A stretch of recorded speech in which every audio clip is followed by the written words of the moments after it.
오늘 본문의 내용은 성탄을 잉태한 마리아의 찬양입니다. 마리아가 이렇게 찬양하고 있네요. 마리아가 이르되 내 영혼이 주를 찬양하며 내 마음이 내 구주를 기뻐하였음은, 이렇게 말입니다. 마리아가 찬양을 했다. 언제? 천사로부터 메시아 잉태의 소식을 듣고. 이해가 되십니까?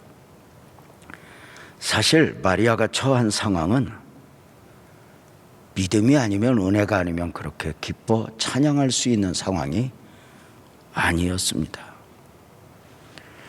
성령으로의 잉태를 누가 이해하겠으며 성령으로 잉태하였다고 누구에게 설명이 가능하였겠습니까? 어쩌면 하나님의 은혜가 아니었다면 정혼한 요셉과 파혼이 될 수도 있었고, 어쩌면 배가 불러오기에 동네 사람들의 입방아에 어쩌면 무너질 수도 있었을 것입니다.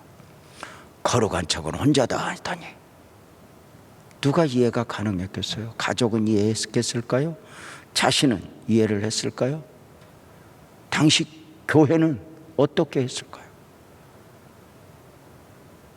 율법에 의하면 돌에 맞아 죽어도 아무데 문제 삼지 않을 정도의 상황이었어요. 그런데 마리아가 하나님을 찬양하고 있어요. 그 하신 일로 인하여 기뻐하며 고백하는 거죠. 우리로 말하면 도저히 이해할 수 없는 상황에서 믿음으로, 은혜로 하나님을 찬양하고 있었던 것이죠. 마리아는 어떻게 찬양할 수 있었을까? 그의 고백을 보면 나의 비천함을 돌보셨습니다 하니, 마리아의 고백을 누가복음 1장 48절에서 보는 것입니다. 그의 여종의 비천함을 돌보셨습니다. 하나님께서 나의 비천함을 돌보셨다. 마리아는 어쩌면 예수의 잉태로 지불해야 될 대가가 참 많았을 거예요. 파혼의 위험도 있고, 어쩌면 미래를 포기해야 할지 몰라요. 아브라함이 갈 바를 몰랐던 것처럼 마리아는 그 내일 일은 난 몰라요. 어찌할 바를 몰랐죠. 어쩌면 예수의 잉태는 마리아로 하여금 많은 희생을 각오하게 했을 거예요. 그럼에도 불구하고 마리아는 그의 찬양 속에서 예수의 잉태로 말미암아 내가 희생하고 있다, 그렇게 말하지 않아요. 이 일이 하나님을 위한 헌신이라고도 생각하지 않아요. 오히려 성령으로 말미암은 예수의 잉태는 이것이 하나님의 은혜라고, 하나님께서 나의 비천함을 돌보셨다고. 놀랍게도 마리아 자신이 하나님을 위해서 잉태한 것이 아니라 하나님께서 마리아를 위하여 잉태하게 하셨다는 것이니, 이것이 믿음이죠. 나를 위하여. 기독교 신앙의 가장 아름다운 원리 중에 하나죠. 하나님은 실수가 없다는 거예요. 이해할 수 없는 상황 또는 분리 또는 많은 일들 앞에서 나를 위하여 이렇게 믿어버리는 것이죠. 우리가 신앙 안에서 조금 잘못 생각하면 주님을 위해서, 누구를 위해서 이렇게 하는 것 같지만 아닌 거예요.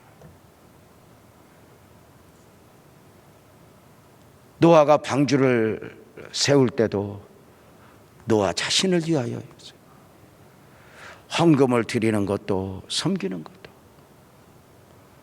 목사도 처음에 뭘 모를 때는 목사가 되어서 엄청 희생하는 줄 알았지만 아니야.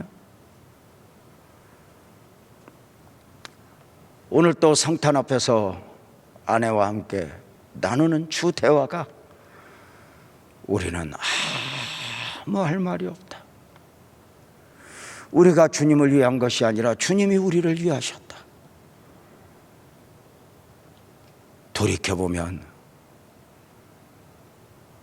내가 한 것에 비해 주님은 천배만배로 은혜를 베푸셨고 앞으로도 그러할 것이다. 우리 초라해지지 말자. 그렇게 이야기를 하곤 합니다. 하나님은 실수가 없으시죠. 오늘의 고난, 오늘의 이해할 수 없는 상황, 마리아는 나를 위하여 이 믿음을 가지고 찬양을 했다는 것입니다. 마리아의 영성 두 번째는 이제후로는 나를 복이 있다 일컬으리로다. 누가복음 1장 48절을 다시 보면 그렇게 나오죠. 보라 이제후로는 만세에 달할 복이 있다 일컬으리로다. 지금은 이해를 못해. 누구에게 설명할 수도 없어. 오해하는 사람들은 손가락질을 해. 거룩한 척은 혼자 다 하더니. 분명한 것은 하나님이 알고 다가 알아. 이해하지 못하는 저들은 지금은 오해하지만 언젠가 저들은 마리아가 복이 있다 할 것이다. 사랑하는 여러분, 영원 하늘에서 여러분의 나중에 만세 많은 사람들이 유재명은 복이 있는 자야, 황정복은 복이 있는 자야, 노기현은 복이 있는 자야, 이렇게 복이 있는 자라고 할 것을 믿으면 아멘합시다. 중요한 게 있어요. 다른 사람은 나의 나중을 보고 복이 있는 자라고 한다면 나는 예수를 잉태한 사람, 예수를 영접한 사람으로서 나 스스로 나 자신을 복이 있다고 이렇게 여겨야 되는 거예요. 예수를 영접했고 예수를 잉태했음에도 조금 가난한 걸로 나는 복이 있니 없니, 조금 어려운 걸로 복이 있니 없니, 이게 아니라 모든 상황 속에서, 이해할 수 없는 상황 속에서, 지금은 이해가 되지 않지만 어쩌면 예수를 잉태하도 고난을 잉태하고 아픔을 잉태하고 눈물을 잉태할 수도 있지만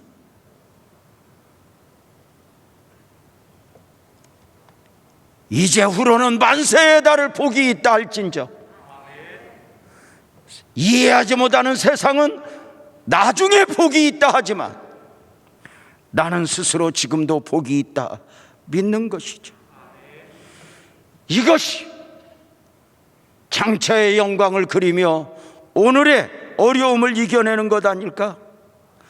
로마서 8장 18절은 그러잖아요. 생각하건대 현재의 고난은 장차 우리에게 나타날 영광과 좋게 비교할 수 없다, 이렇게 말입니다. 복이 있다. 나는 복이 있다. 이것을 믿고 또 한 번 한 해를 마무리하고 한 해를 맞이하는 거죠. 우리 교회가 복이 있다 믿는 거예요. 우리 교회가 완전하다는 말은 아니에요. 우리 교회가 완전하지 않아요. 뚜껑을 열고 보면 만 가지가 부족하고 정말 하나님이 은혜로 덮어주지 않으면 하루하루 어렵죠. 그럼에도 불구하고 복이 있다고 봅니다. 우리 가정이 복이 있다, 배우자가 복이 있다, 다 이렇게 입으로 외쳐야 돼. 하나님을 믿고. 그리고 우리의 나중도 우리의 미래도 복이 있다고 말입니다. 사랑하는 여러분, 마리아가 그렇게 찬양했듯이 여러분도 찬양하고 싶지 않습니까? 찬양해야 한다고 생각하지 않습니까? 오늘은 금요 기도회지만 성탄 2부여서 우리를 대표해서 우리 교회학교 친구들이 영상으로이지만 각자의 순서를 가지고 하나님께 영광을 돌리게 될 터인데, 마음 담아 그 영상 속에서 천사도 보고 은혜도 보고 축복하며 드려지는 이 시간이었으면 좋겠습니다. 기도하겠습니다.